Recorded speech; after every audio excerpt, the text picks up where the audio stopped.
Hey guys, what's up? Welcome to another podcast after a really long time. Obviously, you guys remember me, and my name is Venom. This used to be my channel, but Armand, being the dick that he is, took it from me, and he's running it to the ground. Good job, Armand. Good job. I can see a lot of people on the stream. 8 viewers. That's this is the post Armand viewership. It used to be 1,000 viewers back when I used to run the channel, but shit happens. Um, I know it's been a year since we've done a podcast, but I think it's time we get back to regular podcasts. And today I've got some really awesome guests. I've got let me change the scene because this is going to be a very very different kind of podcast. You guys have never seen what we're going to show you today. Um, so we have Rorschach on the left, and we have Mensa Man or Mensa on the right. We're in this cool environment called Allspace, and you can download it on Steam if you want. It's pretty easy. It's free. You can just create an account. A big shout out to everybody in the chat. Paras, Vishesh Milind. You've got the YouTube verification tick. Thank you for dropping by. Appreciate it. Siddharth Pujari, of course, we've got some of the regulars. We've got Anand Katari, Anirudh 9000, Blazera. Yes, this is a VR podcast. Semi VR. My headset's in the suitcase, so I didn't wanna it's too much of work. Oh, CJack47. Hi. Look at you. So welcome. I'd like to introduce you guys first to Rorschach and Mensa. Guys, show me around your place. Tell me about yourselves. Yeah, Yeah, so Mensa, let's, why don't you kick it off? This is actually Shafto Studio. This is where Rorschach and I record podcasts on crypto and anything related to blockchains and things that take our interest, which right now is crypto and blockchain. Bobby Shafto is kind of our patron. He hosts our podcasts. He tweets about them. He talks about what we're talking about. And this is his studio. So let's show you around. This is our home. This is where we kick off. If you want to follow me, there are quite a few things in here. Now, Allspace being a VR environment, you can play around with it. Like that piece of paper over here, you can crumple it up and toss it around and make a mess. It's pretty interesting. But what we really like about Allspace and the virtual environment is, if you want to follow me a little bit, is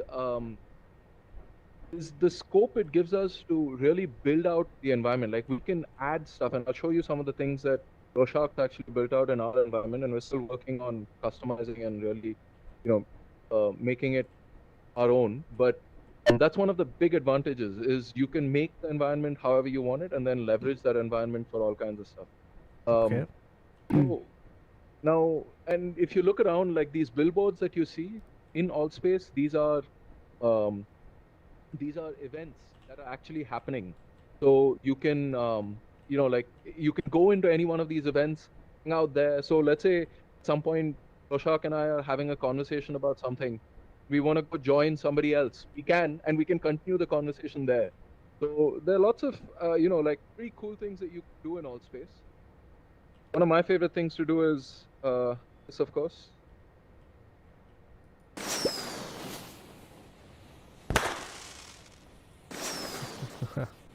Yeah. I don't know if you saw that. Like, Yeah. you can set it off and just boom.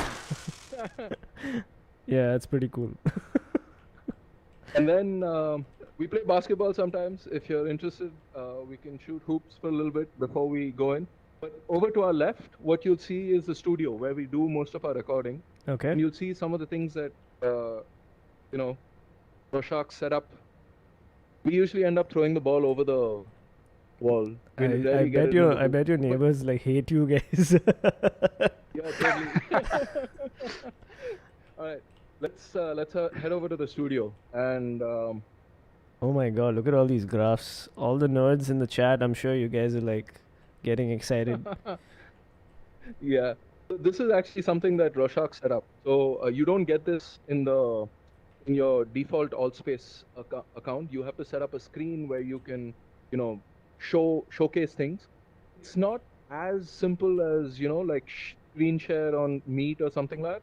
There's some amount of effort that is involved, and there's only certain kinds of content that can be shown. So you have to do a lot of, normalization or transition from whatever form you have to the form that this supports. But once you do that, you can, put up content here and share and So do things so like so these graphs are like real time, like I'm seeing the numbers like move Yep. and shit. Oh, okay. So what this is showing right now is it's basically streaming a live broadcast from this platform called DLive, which is a blockchain-based video streaming platform. Okay. So we picked one of the streams there, which shows you the live prices of different cryptocurrencies. Like you can see Bitcoin over there up top on the left, the Bitcoin USD prices, and the bottom right there's like the S&P 500 stock market.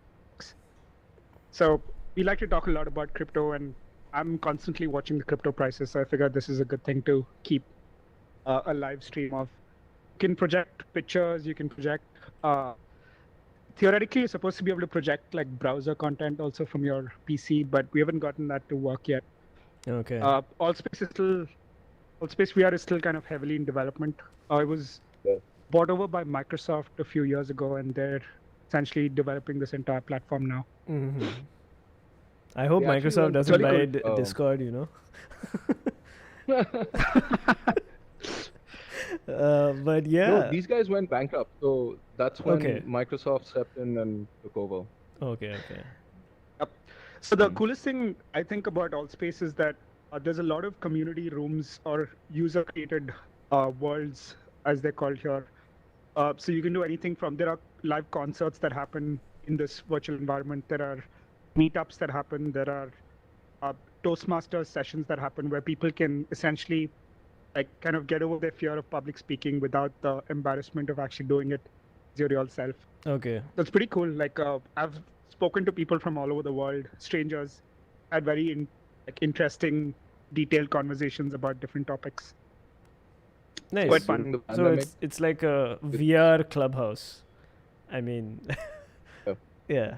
But it's more. I mean, it's not. So, for example, the other day I attended a rave concert, and it was raving. Like there was all kinds of psychedelic lights, and the music was happening and stuff. And Nice. if you have a VR headset, then you can really dance. And when you're dancing, the person, like, it's obvious that you're dancing. Like it's a, you've got all kinds of.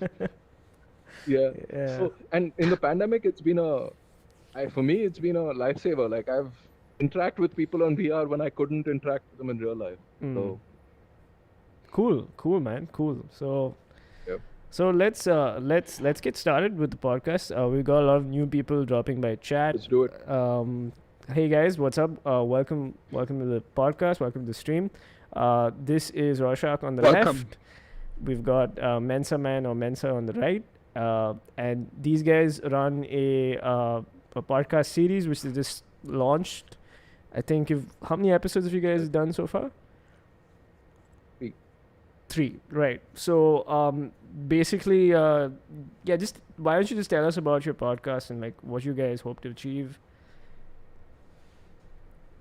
So when we got into this crypto craze, essentially, it was in the middle of the pandemic for both of us, and we saw. So let's back up a little bit. Let me give you a little bit of introduction on how I got hooked on it, and that might help explain why we set this up. When Bitcoin first came out, 2013, I had I knew about it because I'm familiar with the crypto space, like cryptography and VPNs and things like that.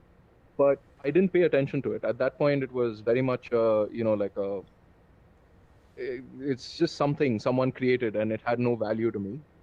And I ignored it pretty much. And then when it really caught my attention, because I couldn't figure out what the inherent value of some, cryptocurrency was at that time. I didn't really understand it. And I didn't know too much about fiat currencies or the economy in general. So, but then NFTs. Have you heard of non-fungible tokens? Yeah, I don't know anything, dude. Like, Wait, Mensa, so I think let's back up. I think yeah, let's. like, I don't know if some of the viewers even cryptocurrencies are. Yeah, Like they're let's essentially let's maybe start from the beginning. Like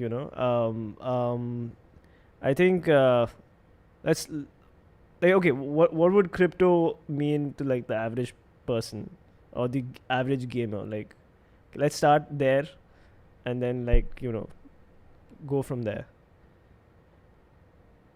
Okay. I can Yeah, go ahead. I can start it off.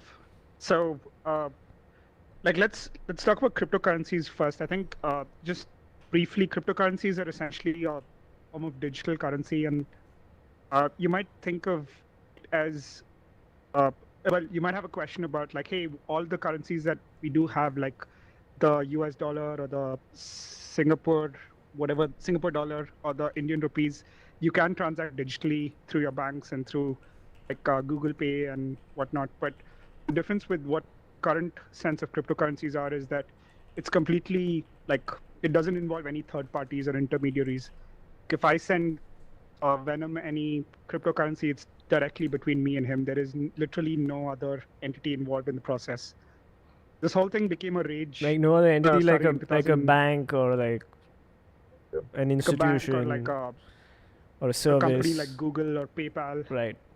Any third party. There's no third party involved. It could be, in India they have the system where I forget what it's called, but you send money and then they like you UPI. send money by UPI. Well, no, there's a system where they take the money, like actual cash, and deliver it for people who are unbanked, like who Okay. don't have a bank account. Mm-hmm. Yeah, You mean cash on that's delivery? still a third party. Even that isn't necessary with crypto.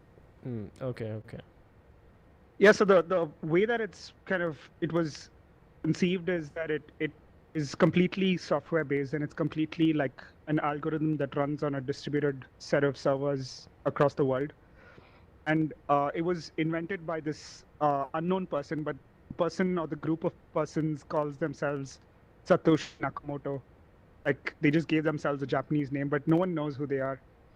He came up with this algorithm in 2008, I believe.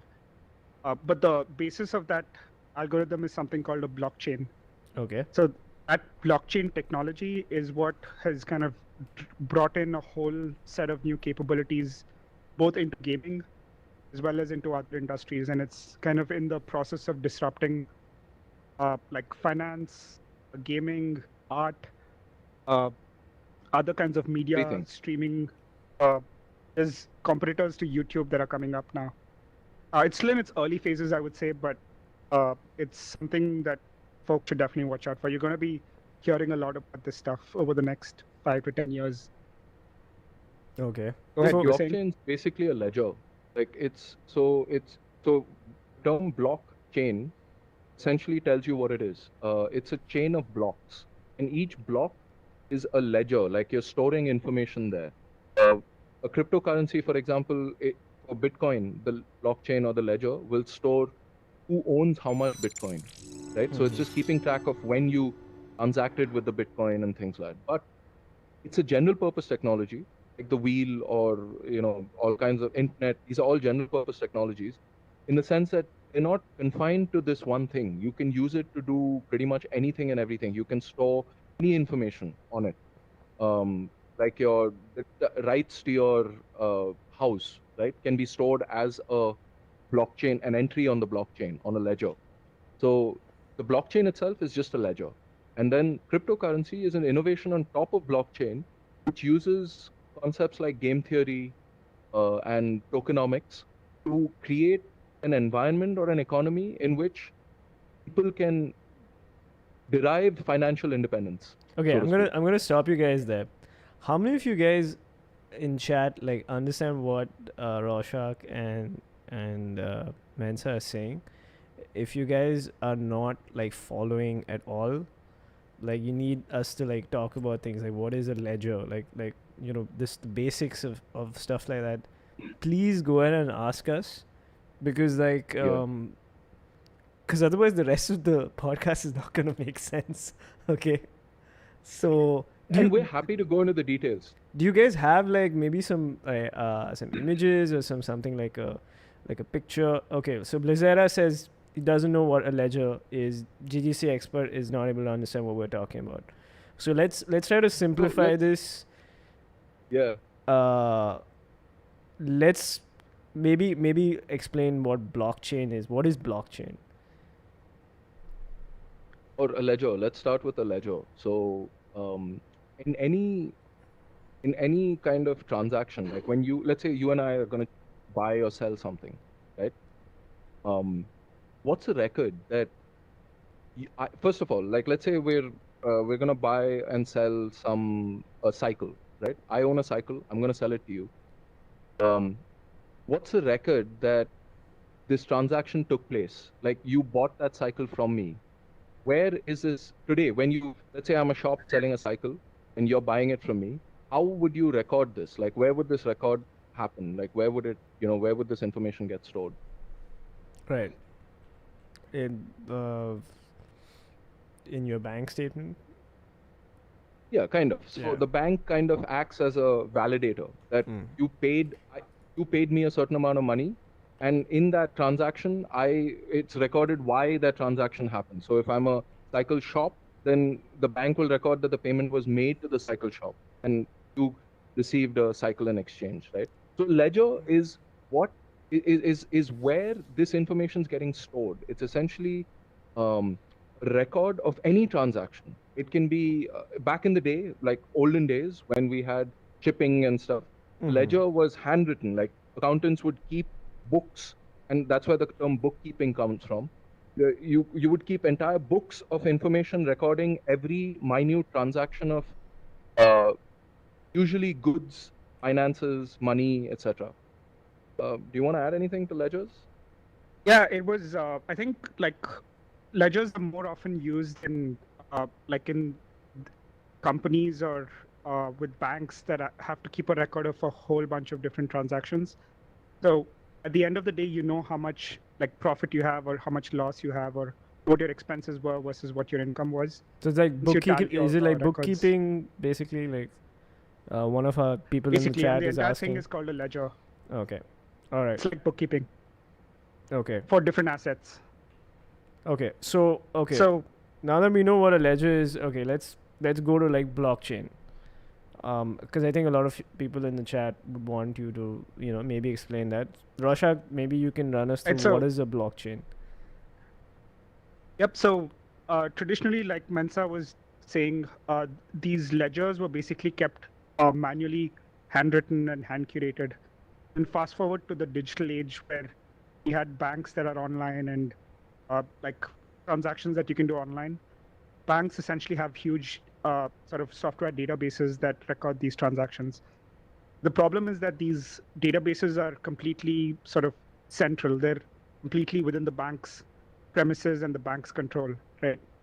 Like you'd have the entire record of everybody who's like transacted on CICI or like let's say JP Morgan, it's a US bank. All the entire ledger is stored in one database with maybe some backups, but it's in complete control of the bank and it's centralized, which means it's subject to like hacking or manipulation and so on. Basically, when Sony got hacked and everyone's IDs and passwords got leaked. So you're saying that a decentralized system would protect your data from getting like leaked, and it's just between person A and person B, and that's it. Decentralization, along with certain like protections, like there are encryption like sort of techniques applied using cryptography.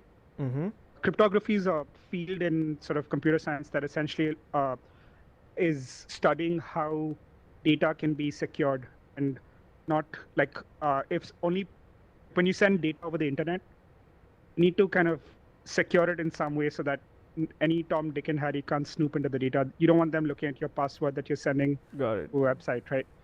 So cryptography is like we have a question. By the way, Mithun Abraham asks, how is this supposed to be used instead of money? And does it actually have cryptocurrencies? value? Yeah. It's a good question. A lot of Yeah. people, especially entering newly into cryptocurrencies, are like, "Hey, this is just like digital vaporware. Like, why is it like a big bubble that's waiting to explode? It has no value, right?" So if you look back at the history of money, uh, like even with gold, right? The value that people are willing to pay for gold is largely based on how much value is perceived. Uh, like if you think about it deeply, there's no inherent value even in like the rupee or the US dollar. It's basically the government, people trusting the government that say that your dollar or rupee has this much value and you can buy goods worth this much from your currency. So like we can go deeper into that, but once you acknowledge that, cryptocurrencies, it's largely a matter of perception, like, or adoption, I should say. Like Bitcoin, which is the most famous cryptocurrency that started in 2008, started out as like less than a cent in US currency. Like one Bitcoin was less than a cent, and today it's worth about 37,000 US dollars per Bitcoin, and the value has grown over time, largely because people perceive and are willing to pay higher amounts of value for that cryptocurrency, kind of like a stock market like ticker. More people want to buy it, the higher the price goes. The difference is that in stock markets, people typically know that a company has certain value, has certain sort of value that it brings to the economy. It has like a particular amount of like profits that it generates, and so on. So people have got used to valuing a stock based on the value of the company. But then with cryptocurrencies, what with Bitcoin, the primary value is like in basically being able to preserve your wealth. There's a lot of financial concepts we can go deeper into, but I think I'll summarize by saying that like there's a lot of happy cryptocurrencies out there. So you have to do a lot of due diligence and research to understand what value particular cryptocurrency can actually bring. Okay, And that's really why we started our podcast. Can you give me like a 1 or 2 line answer like on this? Like, maybe Mensa, you can take this one.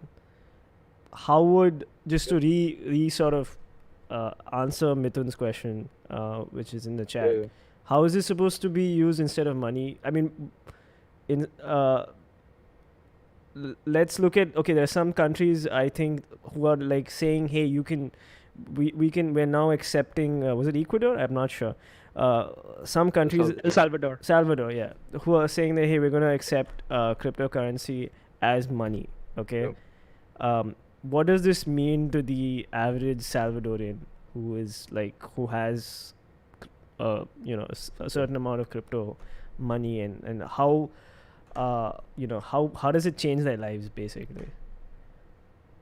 And Salvador is actually a really good example of this, of where Bitcoin or cryptocurrencies are valuable. So like we were talking about earlier, you need a bank in order to do any kind of transaction in the digital currency today. You need some centralized authority saying that this is valid, right? Now, what happened, and even before, El Salvador made Bitcoin legal tender, like something that everyone has to accept as Right. as money. Even before that, what was happening in El Salvador was there were a lot of people who didn't have bank accounts, who they're unbanked essentially. They have no way to get a bank account because they have no economic history. They have nobody to vouch for them, etc. And so they're completely unbanked. Got it. What happened was, for a lot of these people, and I'm talking about, like in India, you would call them potikadas. Like in Chennai, you would call them potikadas. Like these kind of tea shops, really small, vendors who there's no point in paying fees for banking, etc. They started using Bitcoin for buying and selling their goods. Okay. Got it. So like it's largely like the best value that it provides for as money is for the unbanked, like Mensa said, where anyone, you don't have to have any history. You just need to have access to the internet. You can essentially like transact in these cryptocurrencies. Got it. You don't need to have a history. You don't even need to reveal who you are as a person. in some countries, like where the regulations are still kind of developing.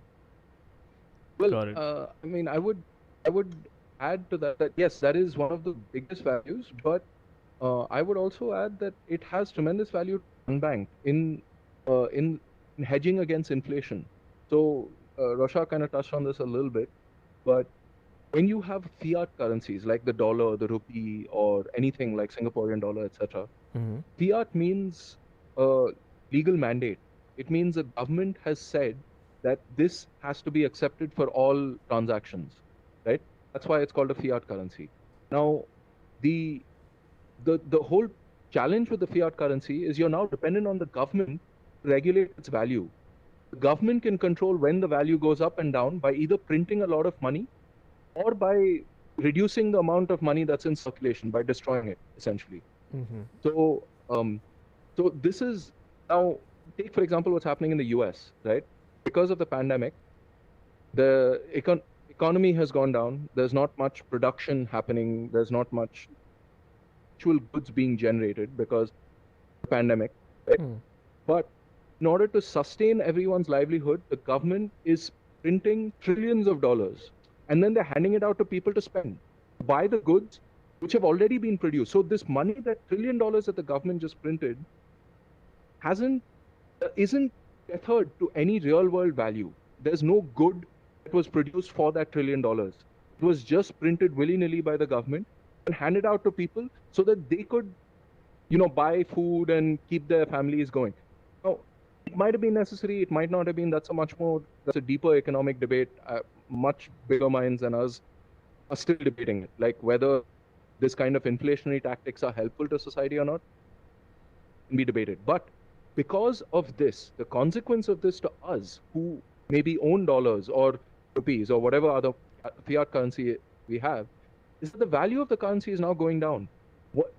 And the way to think about this is, before, let's say there were 10 rupees and you had 10 pieces of bread. So each rupee, you could buy one slice of bread with 1 rupee. Now somebody comes in and in the same economy gives you another 10 rupees. Now they're 20 rupees, but there are only 10 pieces of bread to buy. So each slice of bread now costs 2 rupees. This is inflation. It's 100% inflation, where what you could buy historically with 1 rupee or $1 or one El Salvadorian currency, they use dollars because their own currency is kind of negligible. But any of these, like what you could buy with 1 unit of that, has changed because the amount of currency in circulation is a lot more. And in these situations, if you want to hedge against it, crypto is a good way to it's a store of value. And so to answer that question about how people can use crypto, you have to understand the 3 definitions of money, which is it acts as a store of value in the sense that when you have some amount of money, it means you have that much value, you're worth that much. It's a store of value in terms of what you own, what goods you possess, or what you can buy, right? The other one is as a medium of exchange, which we talked about in El Salvador. The unbanked are able to exchange goods, like they're able to sell you their produce in exchange for cryptocurrency.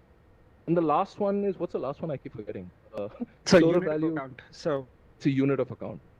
So a unit of account is essentially where I was saying 1 rupee equal to 1 bread. You're able to account for the fact that if there is 1 unit of something, it is worth some other quantity can be transacted in terms of this currency. So it's a unit of account. So it has to satisfy these 3 for it to be a currency. And of those, depending on who you are, what it satisfies is different. Does that make sense? Yeah. In fact, Shrikesh Iyer in the chat says, beautifully explain inflation, man. He says, essentially, Bitcoin is independent of economic development in any place. Yes. Except in some cases. Right. Yeah, the crucial thing about Bitcoin is that you can't really print more Bitcoin. There's a fixed value of Bitcoin that will ever be produced. Right. And it's enforced by software. So no one can change. So that's something that Tiny Finn has also asked. Is there a limited amount of Bitcoins in the world, or are Bitcoins created by someone? So you want to take that? Yeah, I can take that. So, yeah. There are actually a limited. The creator of Bitcoin basically put it in code that, like, forever there will only be 21 million Bitcoin produced. right? But one sort of distinction there is that all that 21 million Bitcoin is not currently in circulation. There's about 18 million Bitcoin in circulation, and these sort of remaining Bitcoin are kind of brought into circulation through a process called mining, Bitcoin it. mining. Right. And which is why we process of don't mining have is essentially GPUs. that's one of the reasons. Like there's a big shortage of hardware in the world today. We'll come to that in a bit. There are lots of Yeah. questions in chat, and I think we should like, we had like a entire flow of the podcast, but I think since people are asking questions, let's just address those instead, and then if it sort of ties into something that we had planned to talk about, we can maybe like get it in. I'm game. Okay, so we're going off script here, guys. Cool. So Umang Angrish has a question. He says, what is the best to have, which is best to have your crypto physically with you, or to have them with a service buy and sell services? This is a good question. I mean, there are lots of nuances to this.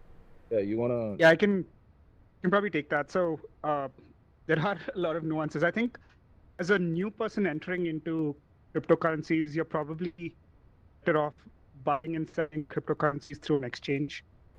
I think there are exchanges like Coinbase, Binance. I forget the one in India. There's an exchange in India that's based out of India as well. Polkadot. Yeah, Polkadot is so there's centralized exchanges like the ones I named, and there's also decentralized exchanges like Uniswap or PancakeSwap. That takes a little more getting used to before you can start using them. But and you can earn some interest on that cryptocurrencies if they're stored in an exchange. Like I think some of the ones I use earn you like up to 8% interest on the cryptocurrencies that I have in that particular company. But some of the downsides of keeping it on an exchange is that it's vulnerable to like hacks, right? This is a very new industry. There's people trying to create companies really fast, and you never know how much security is actually going into securing some of this crypto. So what people with a lot of cryptocurrencies, typically like millionaires and billionaires, have a lot of cryptocurrency. They prefer to secure their cryptocurrencies by storing them in what are called hardware wallets. So essentially, it's analogous or it's similar to having a username and password that's stored in a hardware device that's dedicated to storing your cryptocurrency, and it's secured because it's not connected to the internet. So unless someone can actually get into that hardware wallet, they can't steal your cryptocurrency away from you. Downside there is that you can't earn any interest in it. So it's the trade-off that you need to make. Like if you want to be able to quickly transact currencies, then you have to keep them on an exchange. You can send currencies from a wallet directly to another wallet, but it still requires, again, some deeper knowledge and understanding of how these things work. One of the downsides of not having central institution that's working with your cryptocurrencies is that if you send some crypto to like a wallet that you didn't intend to, there's absolutely no way to get it back. Like there's no fraud team that you can complain to and say, hey, somebody stole my cryptocurrencies.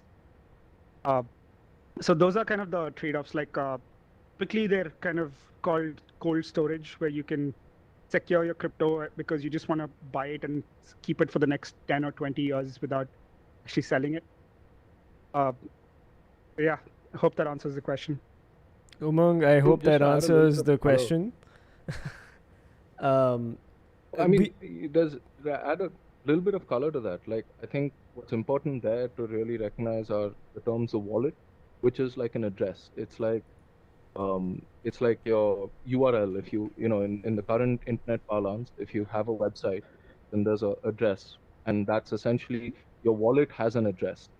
And people can send or receive a specific kind of cryptocurrency to every wallet. So for each currency, you will have a different wallet. Bitcoin, you're going to have one. For Ethereum, you're going to have one. Kind of wallet. And then you can have different wallets, one on the DEX or the exchanges that I was talking about, or you can have it on a hardware device where it's on just a hard drive, and you can air gap it where you don't no longer that hard drive is not once you put the stuff in there, the coins in there, it's no longer connected to the internet. So now it's secure, virtually secure. Unless you lose it in a landfill. Yeah, like that guy, and then search for it. Yeah. Okay. We got a couple of questions from some guys who I think they know crypto, and they're also trying to help sort of guide the podcast. I think we've got Armand, who is the guy who streams for me. Yeah. He has a very weird question, but okay. He says theoretically, you have to believe that the founder of Bitcoin won't mess with the code. Like, do you believe that one guy responsible for starting Bitcoin won't go back on his word? All software can be changed. All softwares can be hacked. What if he changes his mind later on? Yeah, that's a great question. Actually, I mean, it's a really good question. I think it's not something that people have asked, but the one thing you need to understand about Bitcoin, or many, even though not all cryptocurrencies, but Bitcoin definitely, is that it's not even controlled by the original founder or the creator of Bitcoin. So how this works is that, yes, he wrote the original software and it's open source software, but the actual processing of all of the transactions and everything happens across thousands or maybe tens of thousands of computer nodes that have installed this software across the world, right? So every single node would have to adopt this new version of the software. Let's say Satoshi Nakamoto, who created Bitcoin, was malicious and like he wanted to change the software and eat up everybody's money, which is about, I think, almost $1 trillion now total. Okay. Let's say he changed the code, right? Until more than 50% of the nodes in the entire network, which is tens of thousands of computers across different countries and continents, until more than 50% of them adopt that particular version of the software, nothing's going to change. Like, it'll continue to operate the way that it is operating today. So it's really something that's, and by the way, the code itself is completely open source. It's available on GitHub.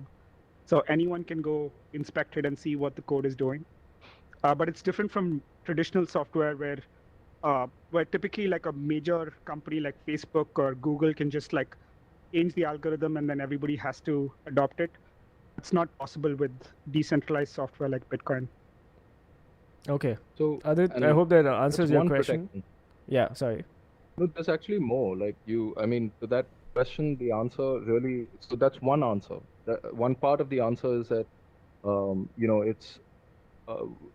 it's not controlled by one person and all of that. The other part is that it can be forked. So at any point, if you feel like, and this has happened, Bitcoin has been, so because it's open source, anybody can copy the code, create another chain, another blockchain, and you can leverage, like, so if you disagree with what Nakamoto's done or what he decides to do or what someone else decides to do on Bitcoin, right? Whoever is writing the code, you can create your own. And that truly is where that protection comes in, where you're not handbound to one person's vision, one person's ideas, none of that. Right. Okay. A good example actually is just like I think a week ago or a couple of weeks ago, there was an upgrade proposal made for Bitcoin to change like how the software works and how the transactions happen. And this had to be voted on by all the mining or these nodes across the world. And it happened over a period of maybe a few weeks. The votes kept pouring in. And I think over time they reached about 95% of the nodes sort of agreeing to the upgrade because they'd seen the code, they knew exactly what the implications were. And they all believe in the decentralized notion of Bitcoin, the fact that this upgrade is not violating any of that. So it's a very sort of methodical process that requires everyone in the network to agree, or at least 50%. I'd say 51%. I think that's the generally agreed upon like percentage of how many people need to agree to something before the upgrade can happen. So it's Consensus, essentially. So it's pretty democratic. Well- Like you need like a lot of Yeah. buy-in from people to. You need it's consensus from extremely everybody. democratic. Like it's extreme democracy. Like it is like that's one of the main sort of benefits of the blockchain technology as well. Like not just with Bitcoin, but every single cryptocurrency. Mm-hmm. It sort of enables the individual or like the one person participating in the network to play a role in like decision making across for the entire network. So That's one of the Arman main. has a beauty. question. He's basically saying, he's asking who controls the nodes in this sort of entire chain. And you, me, anyone who starts up a node can control the node, but you control one node. And so, Okay. I mean, this might require a little bit more elaboration. Like, what does a node do, right? Can you can you draw Can we talk- can you draw on this thing? Like can you like draw on this Unfortunately, whiteboard? Like do you guys have that feature? No, we have to Nah. add. We have to build that. But you have the We have to build that technology. stuff. Yeah. Hey guys, and we'll actually put some links at the end of the stream that references a lot of the content that we spoke about. Yeah. That way you can explore on your own as well. Yeah. What we can do is we can you guys can just make a comment from your channel, YouTube channel, on this stream, Yeah. and I'll just put all the links and I'll just pin it as the top comment. We have another question. Tiny Finn asks. Wait, Why so we should get the node Oh question. yeah. answered Sorry. first. Yeah. So Yeah. It's Armand. I don't mind ignoring Armand. It's Well, Well, we like I- Armand. like- We wouldn't want to. nobody ignore him. likes Armand. yeah. Oh, So no. I think like to answer, I think the question was who controls the node, right? So a node is basically like one sort of like server, so to speak, can handle transactions and validate those transactions. So like Mensa said, anyone can set up a node as long as you have the right hardware. So theoretically, like I could just the hardware that GPUs. is required to run this node, and then when I boot it up, install the Bitcoin software and boot it up, what it'll do is bootstrap itself, like download the current state of the entire network, and that's kind of like the part of it kind of booting up. And once it's downloaded the entire state of the network, it can start accepting like requests to validate a transaction or to like actually mine the cryptocurrency itself. So like it's like to answer the question about like who controls it, it's completely me as a person that owns the hardware can decide what version of software runs on it. I can decide when it's powered on, when it's powered off. Like how many, like I can even have a pool of machines. Like I can buy like 100 servers and run a whole like data center worth of machines that kind of generate money for me. Okay. So it's So does that's that basically mean like that's the decentralized version of it. does that mean like so for example you were saying that they wanted to introduce like a major update. So if you have multiple nodes, does that mean you have more votes? Depends on the blockchain. Some Okay. blockchains use. I mean, so Bitcoin uses. So okay, so every blockchain has, because it's decentralized and it requires consensus. It requires people to agree. And when he mentioned state of the network, what that means is what is the information on the blockchain, right? So the entire blockchain has some information, like we were talking about. It records all the transactions. So everyone has to agree about the information that's in there. Now, if you have something like Bitcoin uses a consensus protocol called proof of work. Proof of work, the more nodes, the more compute power you throw at it, the more votes, not more votes, but the more likely you are to be able to specify what goes into the blockchain. At the same time, there's now Ethereum, for example, is switching to proof of stake. In that consensus protocol, it's a matter of how much Ethereum you have staked. Like how much are you willing to put into the network and Mhm. lock into place determines, how many votes. And it's a very, So I mean, at the end of facile the day, analogy, but the guys who have the most amount of like I don't know, like investment are the ones who are like Yeah. uh, getting the biggest Yeah. say, right? well, Yeah, but yes and no. it's got like millions possibly of people, or I'd say tens or hundreds of thousands of people in the mix. So it's extremely hard for like one person or one malicious party to get enough like so-called investment, like you said in the words that you used, Mm-hmm. into it to be worth more than 50% of the entire network. What And if it's it's only when you have more than like a 50% of the entire government? Like, network. what if it's like an entire government which is uh, in fact, So wait. We just got a question which is exactly what I was thinking. Prithvi asks if a country like China controls more than 50% of the mining in Bitcoin, can that affect Yeah. the reliability of a crypto as a store of value? Yeah, so So what you're talking about is called the 51% attack. Like this is, I mean, it's a term used to reference when, you can take control of over 51% of the nodes to do stuff. Even then, Okay. it's not possible. Like that attack, I mean, not possible to take full control. Why? Because, so what does a node do? A node allows you to write on the blockchain. If you solve, in Bitcoin particularly, if you solve a particular puzzle, and you're the first person to solve it, then you can write onto the blockchain the next block of transactions that you're going to record of who owns how much Bitcoin, right? That's what a node allows you to do. Now, in order to do this, more compute you have, the more likely it is you're going to solve the problem. But the problem is designed in such a way that there's no guarantee. So even if you have 51% of the nodes, there's no guarantee that you are going to be the one who gets to write. Even if you get no, to but like write, probability of it is more than 50%, right? So like there's a very high chance that those nodes are going to get a so chance it's a to write the probability. That's the blockchain. thing. There's no guarantee. It's a probability that you are going to be able to write stuff. That's the important thing here. There's no guarantee that you will be able to take control.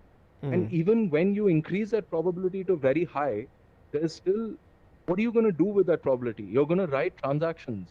Now, if you decide that you're going to falsify transactions and put a bunch of stuff that isn't true, that only helps if you are able to change the historical transactions that have already taken place.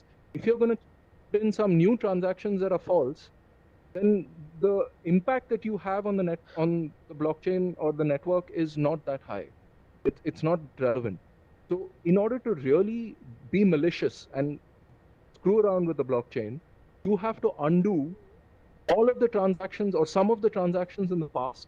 The minute you undo a transaction in the past, because of the way cryptography is designed in blockchain, the way the whole chaining and the hashing happens, when you make one change in the past, everything is invalidated, which means you have to now change everything, all the hashes that currently exist, and then everybody has to agree. Everyone who is a part of this network has to agree that these new hashes are what is real, what is acceptable. So even when you get control of such high, compute, it still doesn't give you. And there's some really good papers on this by, like Cathy Wood and some other investors, like big investors. There's a really good paper on all of this. So one thing I'll add to, like specifically about China, right? Like this has been talked about a lot in the Bitcoin community because a lot of people have a lot of their money invested in Bitcoin. Right. China is one of the perceived threats. But like, I think it's a little counterintuitive to think this way, but I think it's really important. Like imagine, so everyone who's running these Bitcoin servers know about the 51% kind of attack rule, right? So imagine that Chinese government decides to create a new law that says all the Bitcoin mining machines in China now have to adopt this version of the software that benefits China more. Got it. It's a well-known fact that like more than 50% of the mining machines are in China because they have really cheap hardware. But then as soon as this law comes into effect, everyone's going to sell their Bitcoin because they're like, holy crap, like this is China's kind of taking over it. which means Bitcoin's value is going to crash, Right. which Yep. means the Bitcoin miners in China are going to lose all their the money that they put into hardware that they Hardware, invested to it, right. right? So it's kind of a Exactly. self-defeating action to take Exactly. when everyone ends up becoming like a sort of like when it ends up becoming too centralized. So Mhm. it's partly like a game theory concept again. Like it's not something that any individual participant would want to do collectively because it's going to destroy their own like reason Buy-in. to invest in this Yeah. whole thing. Okay. Really good way to think about this is like in board games. If you cheat in that board game consistently and people know you're cheating and how you're cheating, you're gonna stop playing that game. So you lose the incentive of being a part of that ecosystem anymore. Right? Tell So that to it- all the mean- Counter-Strike players who cheat. And the rest of us who don't stop By the playing way- CSGO. By the way, incidentally about China, like they recently actually ended up banning Bitcoin mining because it was too energy intensive and it was kind of sucking all the electricity from quote unquote people who really need them.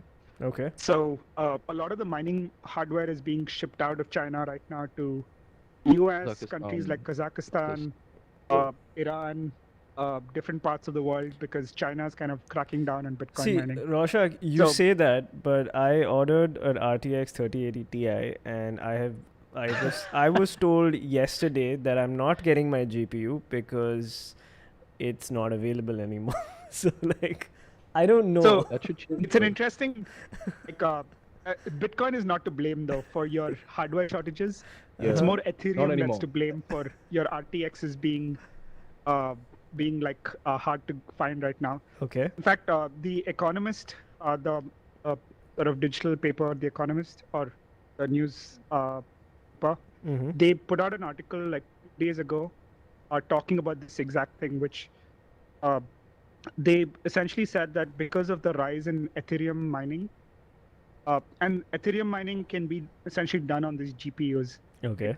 You can't do Bitcoin mining on GPUs right now. You need special purpose ASIC. hard called ASICs or application-specific integrated circuits, ASICs. Those are very expensive and they're used for Bitcoin. They're created for Bitcoin as well. But Ethereum can run on your RTX 3080 or 3060. Mm-hmm. Ethereum mining can run on that. So prices of these GPUs have gone up, I think, almost 4x in the past few years because of the rise in Ethereum mining. That's an unfortunate sort of side effect that gamers especially are kind of losing their ability to get their hands on some hardware.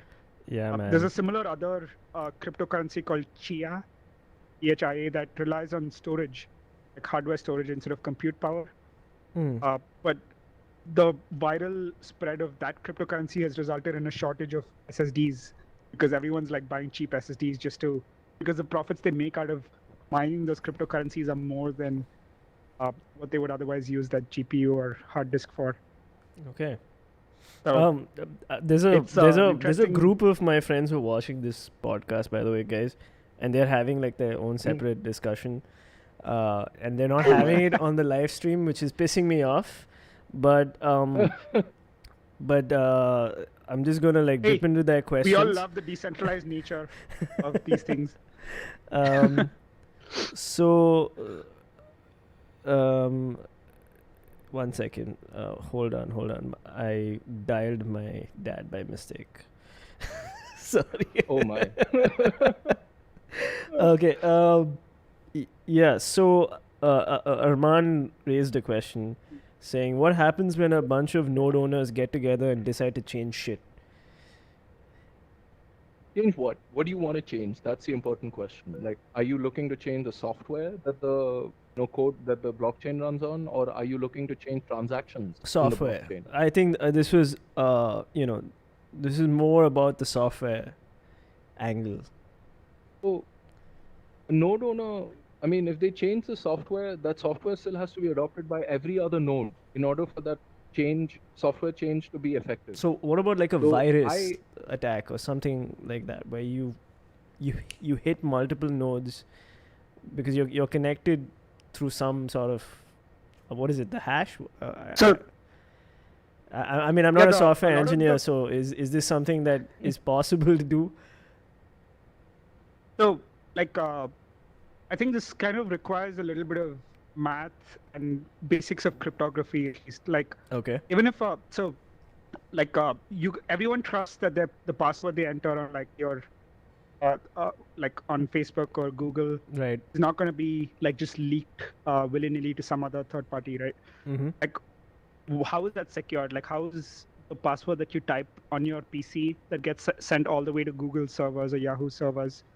How can, like, the internet is an open network, right? Like, you can look at any packet that's going across the network. So it's then- encrypted, and I don't know much about encryption, but all I know it's encrypted, and the information is It's encrypted and it's not shared to it the uses public. SHA-256, Okay. right? So you can't like, it would take a regular computer like hundreds or probably thousands of years to actually do a brute force attack to figure out Cool. what Yeah. that encrypted data actually contains. So This is for the encryption part, and this is if you're trying to change transactions on the blockchain, which are encrypted. But if you're changing the code, like where, how Bitcoin works and stuff, that's a different. Like, the cryptography isn't going to save you. What saves you is that it's consensus. Everyone has to agree on it. okay. Yeah, it's worth going a little bit into. Mensa mentioned proof of work and proof of stake, sort of algorithms in the entire How they work. and how they work. So, proof of work is essentially you need to solve computer or like mathematical puzzles. I don't like that term, but it's essentially a way to guess what certain numbers are. Basically, that ends up having a probabilistic outcome where there's a certain probability that node A or node B will get the rights to create a particular Let's be transaction or to specific. create a particular block. Let's give them the specifics of what that puzzle is, so it makes a little bit more sense. Yeah, so hit us. So with Mensa mentioned that every set of transactions are kind of encoded into a block, and these blocks are chained together. So transactions are in a ledger. Transactions are always like sequentially listed. Mm-hmm. That's how you know that you can keep a consistent record of who has how much money, and so on. Right? They have to be in order. Okay. So in the blockchain, these transactions are kind of grouped into blocks. So let's say like 100 transactions go to one block, and then the next block has another 100 transactions. And the sequence of blocks are what's called the blockchain. It's a chain of blocks. So when a new block has to be created for a new set of transactions, what happens is that there's kind of a like, for lack of a better term, there's a random number that's generated where computers across the servers across the network have to try to guess like the first n bits of that number, right? And that gets done by generating hashes. Like, you generate hashes by using your CPU cycles, and then like check if you got the right one, like keep generating them again, and then check the right one. So this takes a lot of compute cycles, and that's where a lot of the processing power comes in.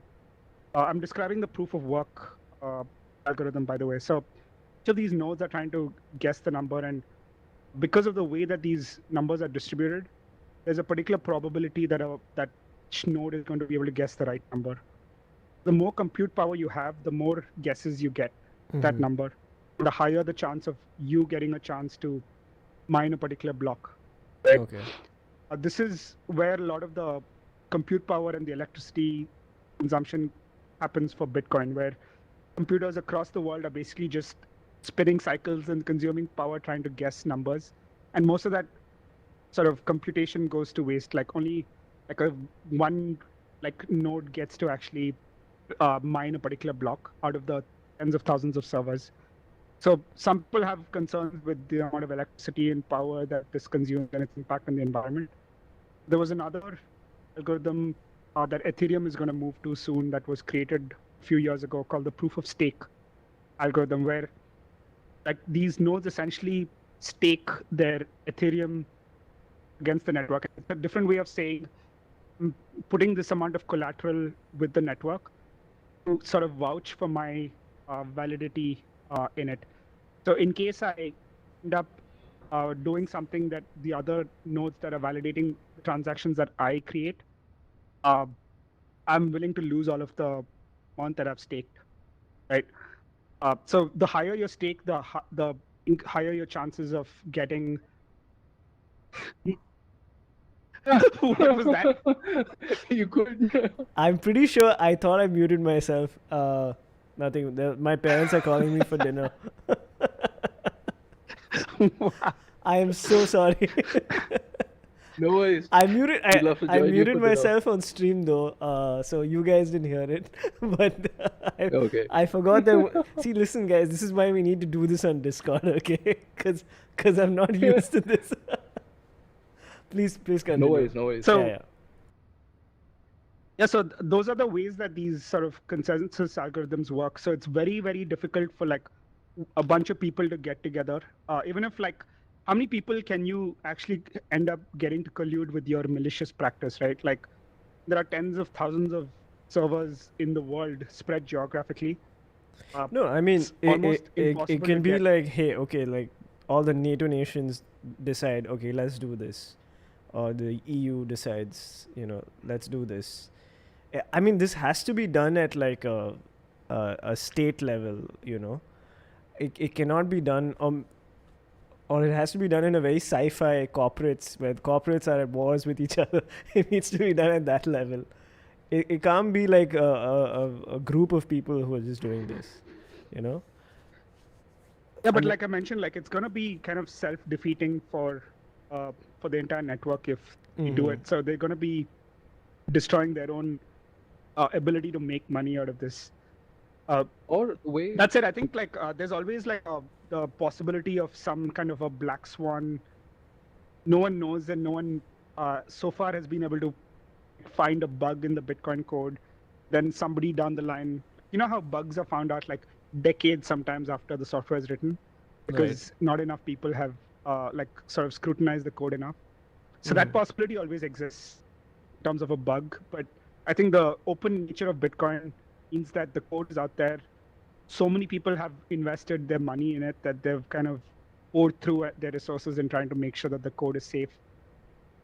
Like cryptocurrencies like Cardano, which is another cryptocurrency, which is more around the smart contracts platform.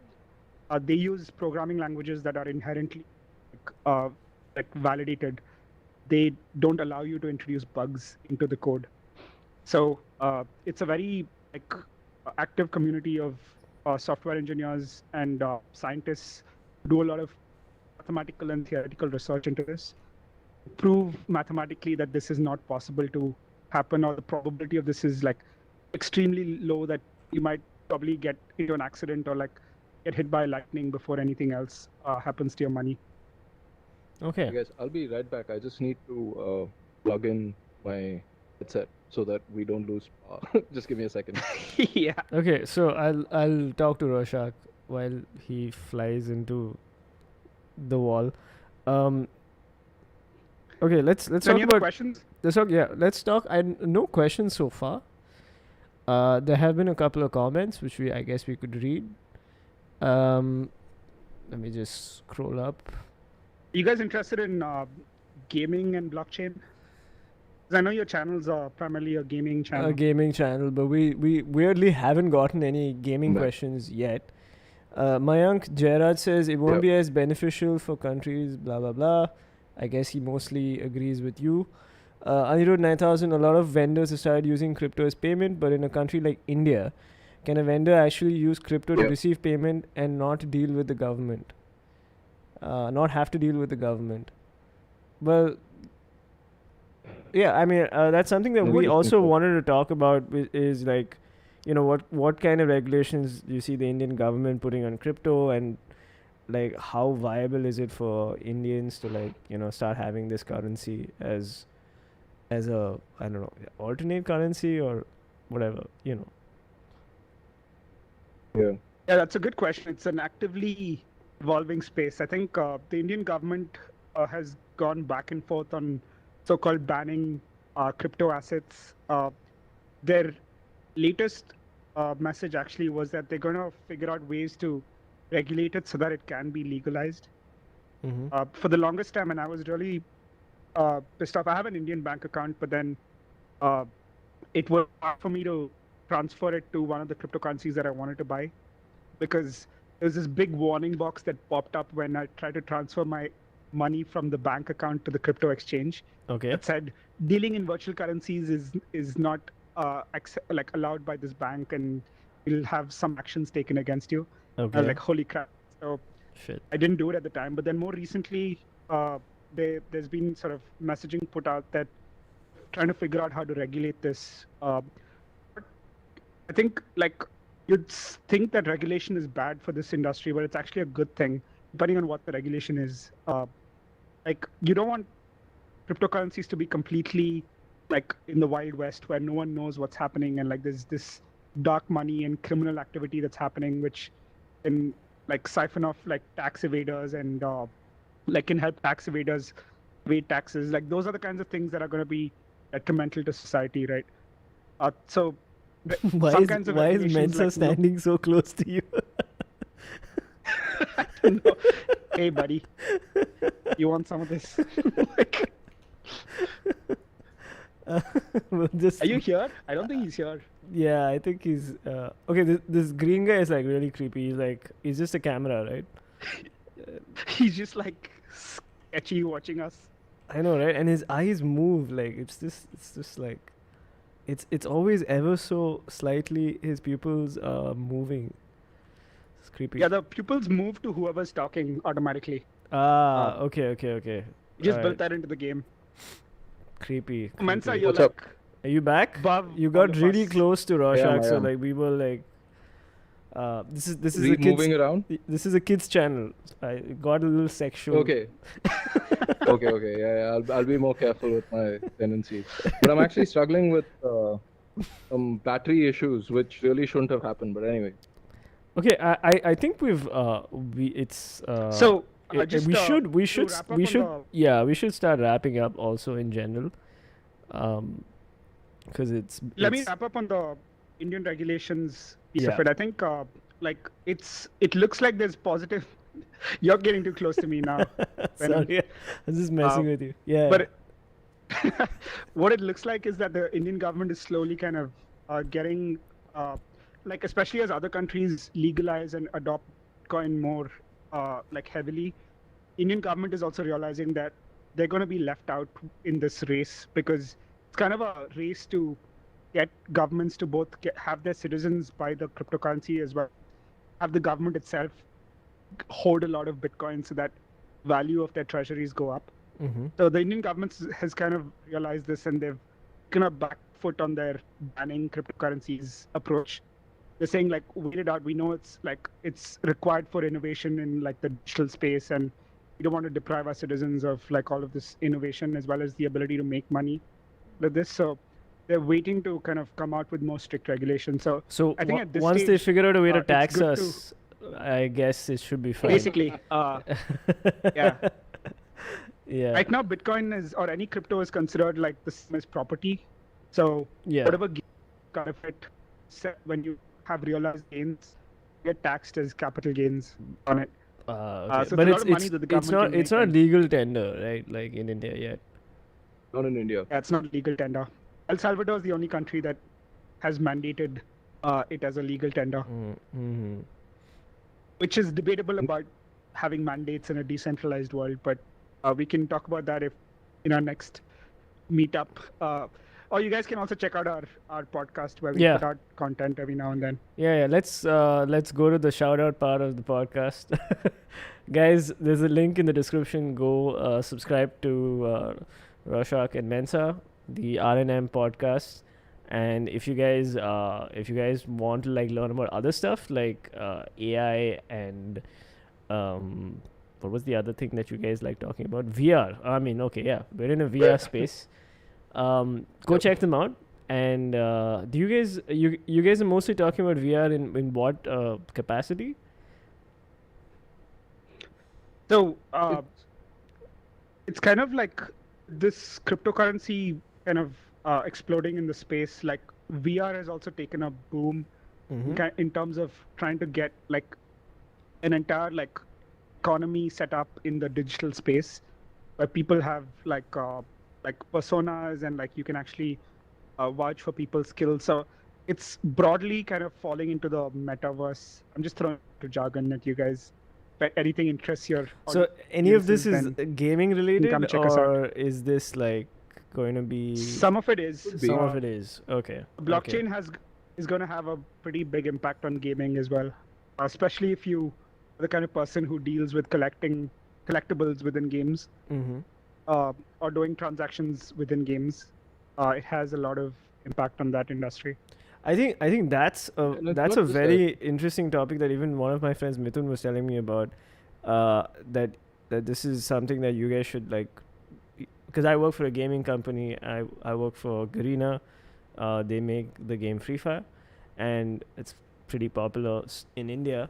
And obviously, a lot of microtransactions and stuff like that happen. So Mithun suggested that we look into something like this. Of course, I don't think any of these decisions are made in India, but yeah, I think that's something that I wouldn't mind being a part of that discussion. But yeah, Yeah, for sure. We can either do another live stream on your channel, or you can come over to our channel and we can do a dedicated episode on gaming. I think the next one should be on your channel. Sure. I could always like dual stream it to my channel so that like can get people to like come to your channel for the questions. But yeah, thank you so much. I mean, time kind of flew. I know we didn't even talk about the stuff that we planned to talk about. There were a lot of we wanted to cover like Elon Musk. We wanted to cover all this how to start mining, but we mostly did the Q&A stuff, which is good. So yeah, I hope you guys enjoyed this small snippet of this podcast, and I think you guys should go check out their channel, go subscribe to them, hit the bell icon, and obviously drop likes so that the YouTube algorithm does its thing. And yeah, this was super fun, dude. Yeah. And to your audience, like, feel free to comment on either here on this video or like on our videos about content that you'd like to see more of. We'd be happy to create more answers to your questions or like created structured topics on them. In fact, if you guys like, if you feel like those of you watching the stream like as an offline video later on, you want to ask some questions, like, because we're the three of us were on like Signal. Drop a comment. I let these guys know, hey, there's a comment, go check it out, and they'll come in and they'll reply to the comment. Okay, so Yeah, for sure. yeah, that'll be tweet. good. Sorry. Tweet at ShaftOSJT. Yeah, so I'm gonna pin a comment that you guys are gonna leave from your YouTube channel. Okay, put all your links, references, and stuff in that comment. It will be pinned so that you guys have all the information. You can also reach out to them directly if you'd like. That would also be awesome. All right, thank you guys. Thank you so much, and we'll see you hopefully in the next one. Please come for the next one. Okay.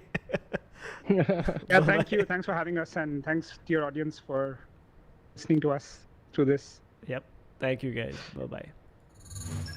Bye. Yeah. Yeah.